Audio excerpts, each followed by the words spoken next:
Buenos días, buenas tardes, y buenas noches. Bonjour, bonsoir, good morning, good afternoon, good evening, and good night, wherever you may be. Brighton ladies case.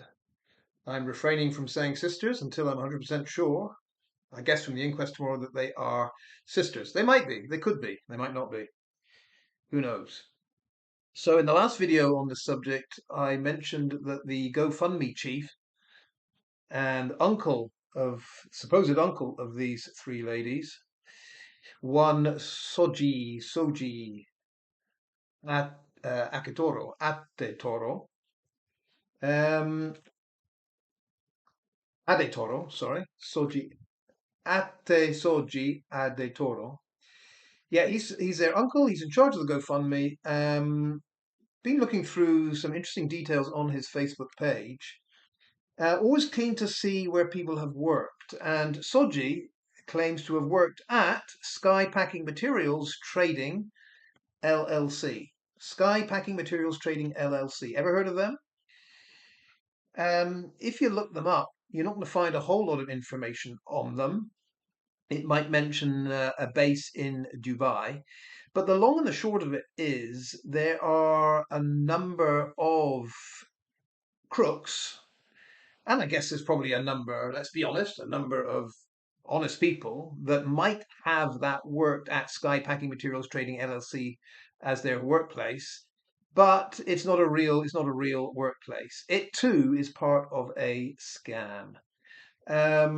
Some of the people that have that posted aren't aware of the totality of the scam, but in essence, when you look it up, it does say most of these posts usually lead to scams or malware links. So, as far as I understand it, the idea is you click on it, the Sky Packing Materials Trading LLC, you get interested, it leads you down the garden path, and at some point, your important information is taken from you.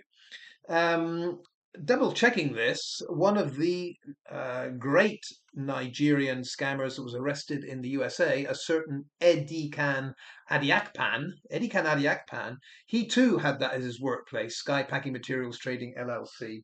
And he was done for a whole slew of money laundering and identity theft and Lord knows what charges in the US. So, anyway, if we've learnt nothing else from the Brighton ladies case, we can take it that when you see worked at Sky Packing Materials Trading LLC, it is not a good sign that that person is all above board and on the straight and narrow. Let me just put that out there.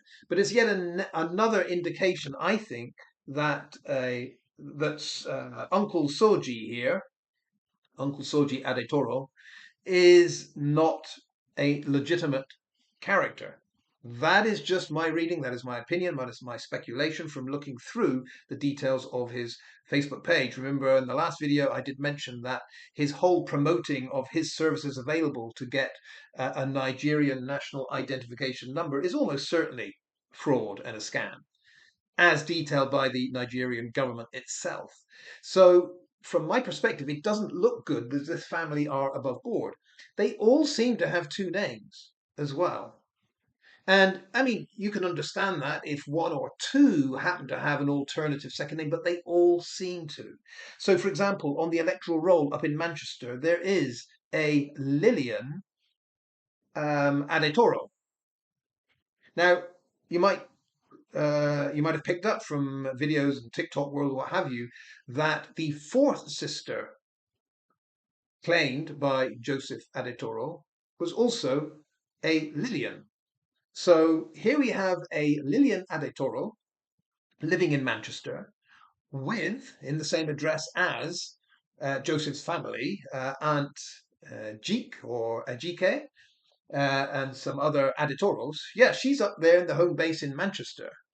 But Lillian Toro Jacobson, going with Joseph's other second name, she's also alive and well in USA. So the pattern here is a whole dual identity that seems to characterize this family. You've got Joseph Adetoro, also known as Joseph Toro, also known as Joseph Jacobson. They're all him. Lillian Adetoro, living in Manchester, registered up in Manchester. but also living in Dallas, USA. Um, the wife, the wife, Genevieve Barnaby Adetoro, but registered in Luton, where Lillian disappeared from, is Genevieve Barnaby Jacobson. And then we have the lady that disappeared in the lake in Birmingham. And that one, I mean, to me, looking more and more like some kind of scam, fake death. She seems to fit the profile perfectly of Dr. Genevieve Barnaby Adetoro or Jacobson, depending on the last name. So the person that was listed as dead in the lake was Janice Adetoro, but clearly also goes by the name of Janice Walters, because that's her maiden name, and two of the kids are called Walters, we're told. Christina Walters, Rebecca Walters. So throughout this saga, we can see a whole panoply of alternative names that fit these people. They seem to interchange these names quite willingly, quite easily, quite fluidly. As I say, one or two people in the family that are in that situation, yeah, you can get it. But when it seems to be a pattern that everyone has this alternative name, it does raise eyebrows. And going back to Uncle Soji, on the company's house register, along with, I think it's his brother, but it could be his nephew, David Adetoro. His other name is not Adetoro. What is Soji's other name? Don't think I have it in front of me. Something like Akina. Adesoji Akani. So together, Adesoji Akani and David Adetoro from Tilbury, they've got a company together on Company's House. But Adesoji Akani must surely be Adesoji Adetoro. So multiple identities, and it seems to me that at least Uncle Soji is the one that masterminds the creation of these alternative identities. I believe that's what this is all about. But I basically said that in a previous video. What I just wanted to speculate in this one before tomorrow's inquest is how to explain how these three ladies ended up dead, and we assume drowned, although that hasn't been stated. Again, the inquest tomorrow will be very interesting. I don't believe we have had any confirmation that the three ladies drowned. We assume that they're found in the water, dead in the water. We assume drowned, but let's wait on that one to be sure. What theories could explain what happened here? Well, let's start with what we've been told, the narrative, and then we can pick holes in each theory. To be honest, typical, I would say, or reminiscent of the Jay Slater case, is that whichever theory you pick, there are such gaping holes in the theory, or brick walls as you come across trying to explain something, that nothing comes out satisfactory. I've got to say that. There is no satisfactory explanation of what we know so far. I would bet my bottom dollar that there is a fairly simple rational explanation. The family know it, I believe. I believe Joseph and Uncle Soji know what's going on here. And it's fairly straightforward. Maybe not simple, but it's logical, it's rational. It's just we don't know the details, so we have to guess.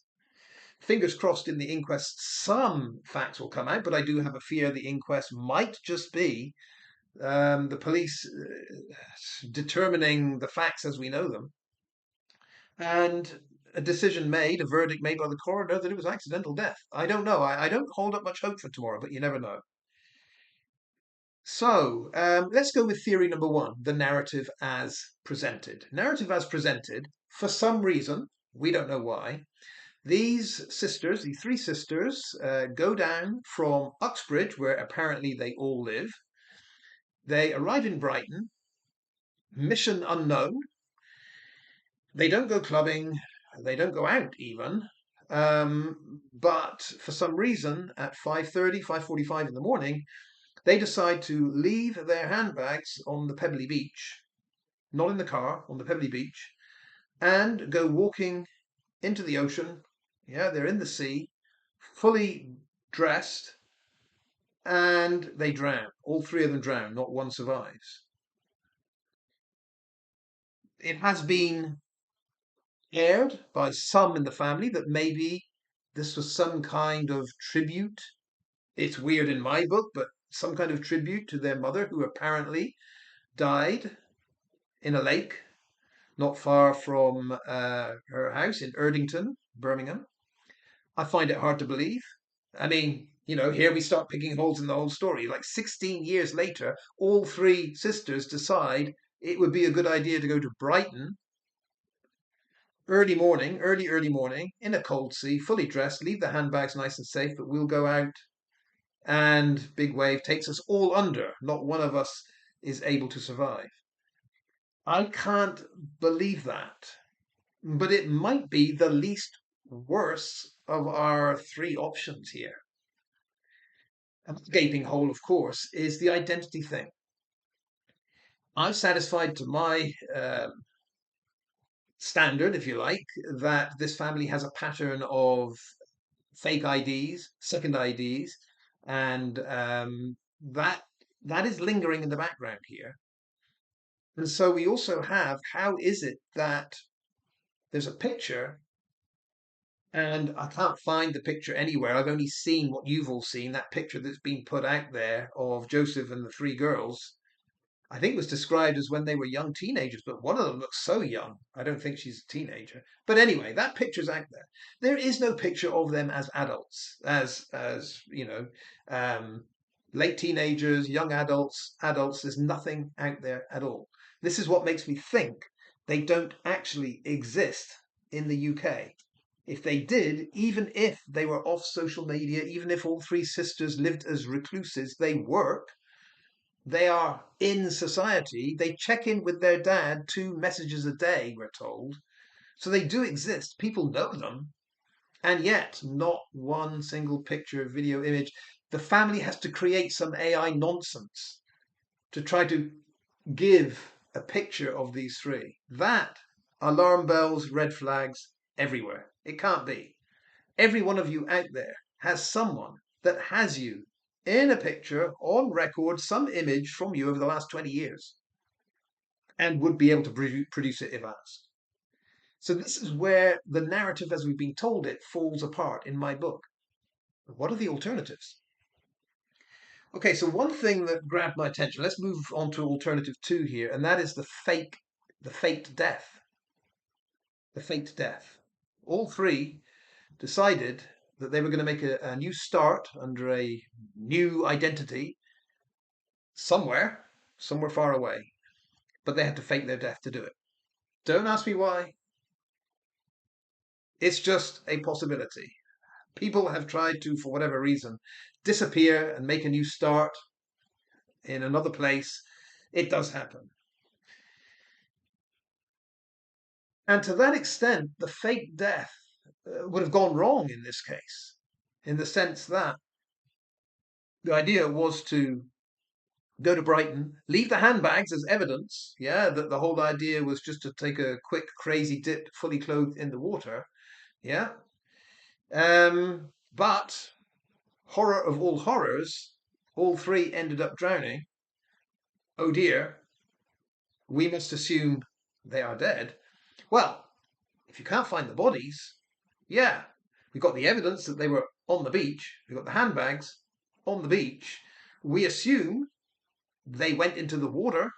Why else would they be, at the beach? And big wave came and they all died. To that extent, fate, death, because they didn't die. They went out into the water. And at this point, we have to introduce the idea that the plan was, under cover of, I guess, was it still nighttime, still dark? A boat from the nearby marina. The plan was to pick them up and take them away. Very far-fetched. Very far-fetched. But like I say, a faked death is always very far-fetched. It has details in it that on the surface don't seem believable. But I will just mention this Brighton Marina where all the boats are. Hey, if you're going to have a fake death in Brighton, you might as well have it right by the marina where a boat is going to be part of your plan here. because the plan isn't to actually die. The plan is to make it look like you've gone into the sea and died. But obviously, under cover of the night, a boat has just taken you away. The plan is you walk out into the sea, and at a certain time, the boat will be there to take you away. Trouble is, the waves weren't as expected. The sea wasn't as expected. The boat came late. I don't know. I don't know. I'm just putting it out there as a possibility. The whole fate death thing that went wrong. It is curious. I'm just saying it is curious. You have Brighton Marina where all the boats are right there. And these three ladies are just about at the closest point to that marina you can get to on the pebbly beach there, handbags placed in very convincing fashion that they only went to take a dip in the sea. Well, there's several problems with that. I don't need to go into the problems of, who's in charge of this boat that is supposed to be taking them somewhere across the English Channel. I don't know. Who is that person? Actually, there is that person who called the 999, the emergency services. Who's that person? Could that be someone that was masterminding this great fake death plan and ended up having to call emergency services because it all went horribly wrong and then run away and disappear? I don't know. Maybe in the inquest we'll find out who that person was that called 999. There are several holes in this argument, apart from anything else. As with the first theory, it doesn't seem that the three sisters, the three ladies, appear on CCTV anywhere. It seems like there is no evidence that these three ladies were in Brighton. None of the family, this is what is claimed, none of the family knew that they had any plans to go to Brighton at all. In that sense, it seems a bit more like a suicide pact, doesn't it? That no one is told a thing, no family members are told a thing.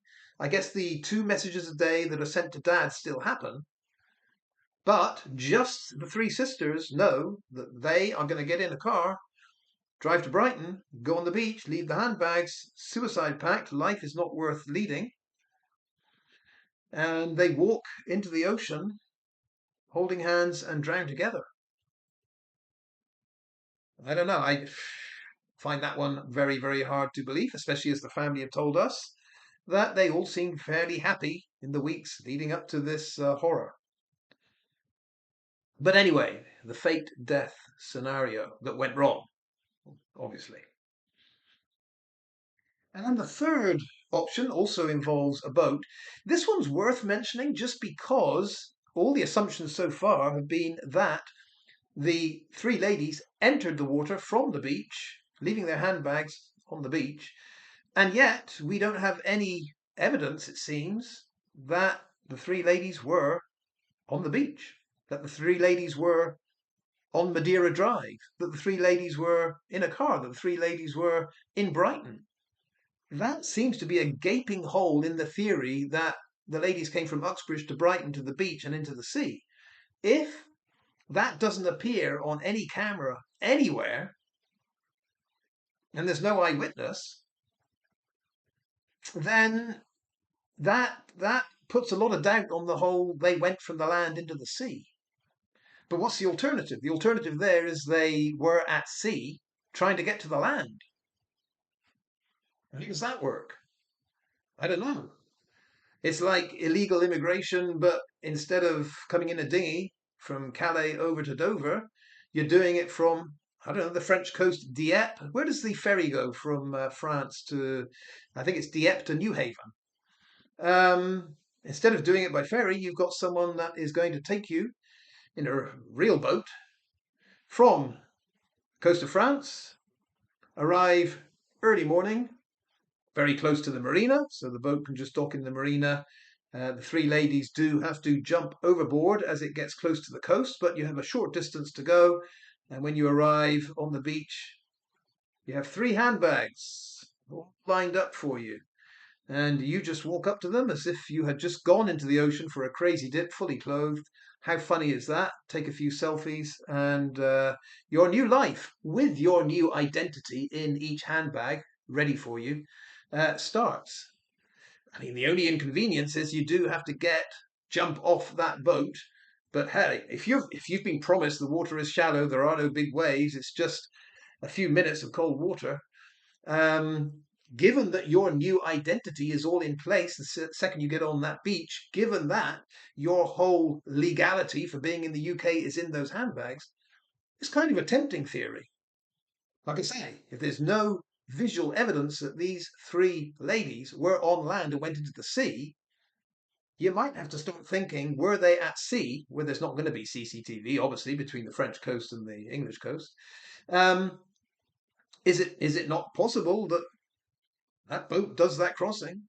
They're told it's a very easy jump into the ocean. It's done every day. You walk for a few minutes, you reach the beach, you just keep walking straight ahead, and your three bags and ID and everything life in the UK starts for you there. I don't know. Jane Editoro, Christina Walters, Rebecca Walters. Their real names, something completely different, but that's the ID they have as soon as they land. And as I said, Brighton Marina is right there. The boat, if it needs to pull into Brighton Marina, maybe the plan was to take them just straight into Brighton Marina, and it was, oh dear, no, there are procedures here that mean that doesn't work. I have absolutely no idea.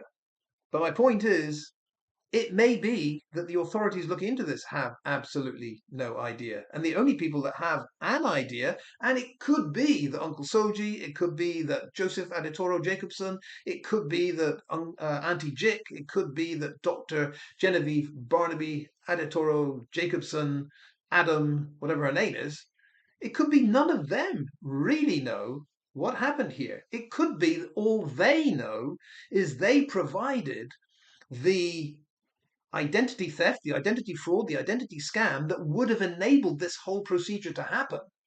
It could be that all they know is they did what they considered their small part in helping these three ladies. And it all went wrong. Not their fault. I don't know.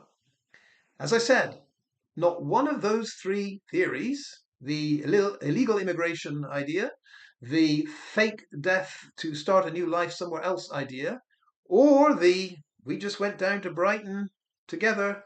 Well, I said suicide pact maybe, or we went down to Brighton together and went for a paddle and it went wrong.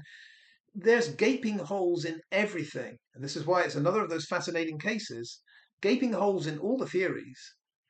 But somewhere in that mix, there must be, I would have thought, a rational explanation. Will we ever get there? Let's get through Friday's inquest first and then talk about it after then. All right.